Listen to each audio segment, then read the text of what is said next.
Hey everyone, this is Kevin Young talking to you from Bridgetown, Barbados, and today we will continue with part two in the series. Do people think we can earn huge incomes from traditional business? Yesterday we spoke about capital, and today we're moving on to working capital. First, let's define what working capital is. Working capital in the accounting world or in the business world is defined as current assets minus current liabilities.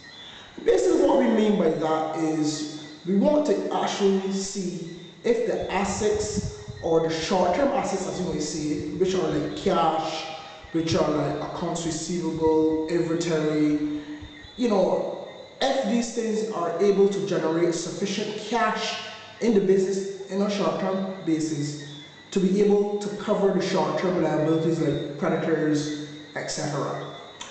Two aspects where we consider working capital would be inventory, or most people might call it stock, or accounts receivable, or in the English form of accounting, people might name it debtors. Why they're so mostly concerned with these two aspects is because in a business, basically, when you have inventory, all depends on the nature of the business. The inventory has to move on a fast basis in order for you to get cash in the actual business.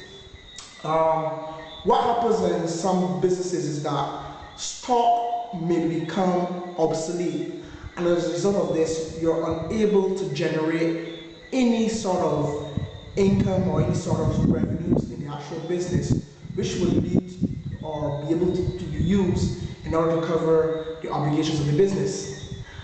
What this usually spells is trouble for the business, because usually what actually has to happen is that the business will probably have to write off the stock, or in most cases persons might just have to sell off the stock at cost or below cost. Yes, which will generate some cash, however it will definitely affect the bottom line of the business. Another thing we will take into consideration, as I mentioned earlier, is accounts receivable. Accounts receivable basically is money that persons owe you. Usually what happens is that persons might take goods or an item from you with the intentions of paying within a 30 to 60 or 90-day basis. Usually what happens here is that we account for this cash to come in this particular time. And what persons usually do is keep what we call an age listing of accounts receivable. What this does for businesses is for them able to basically budget or prorate basically when these funds will be coming into business, and basically they'll be able to use this cash. Yeah, that sounds very theoretical and all good, but remember, economic climate is not that positive. And usually what happens is that if persons say they will pay you in 30 to 60 days, if they're not generating funds or generating sales from their end, then they will not be able to pay you. What this does basically is put pressure on the business. And by pressure, what I mean is that you're not getting any funds coming into the business. Once no funds are coming into business, you're not getting any cash into the business. Once no cash is coming in business, you will find yourself being strained in your ability to pay your short-term creditors. And what this does to your business is, one, it hampers it in the sense that it might result in you not being able to get good credit terms, or you being able to forfeit or your actual discounts. Well, let me say forfeit. Be entitled to your discounts, because a 10%, 15% goes a long way in the business. And as you know, every cent you can save in a business will go to your bottom line.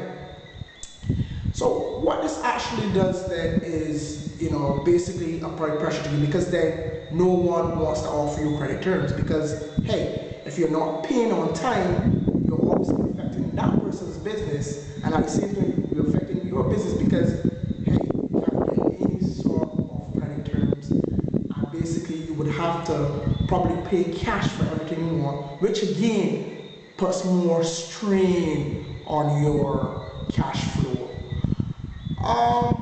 Basically, then, as I said, you probably might want to look for something like a short-term loan or what we may call an overdraft.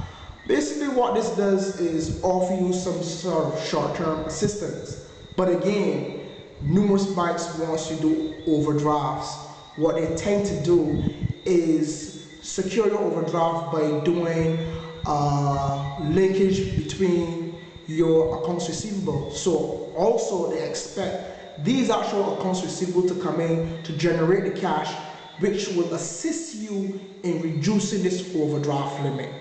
In doing that, what that will do is be able to, continuously be operating in the business, which would allow you to have a cushion and you in order to pay your short-term obligations in addition to your expenses within the actual company. I guess what I want to really say is that in businesses, when you find certain things like this here happening, it causes real strain on the actual business. And this is one of the main items a lot of traditional businesses face, and they probably are facing now as we speak. As you know, the economy is not that strong here, and basically, well, let me say the economy is not that strong. Let me basically say that the businesses probably are not generating sufficient money or sufficient cash as they probably were 5 to 6 years ago because of the financial crisis, which has affected the revenues of numerous businesses.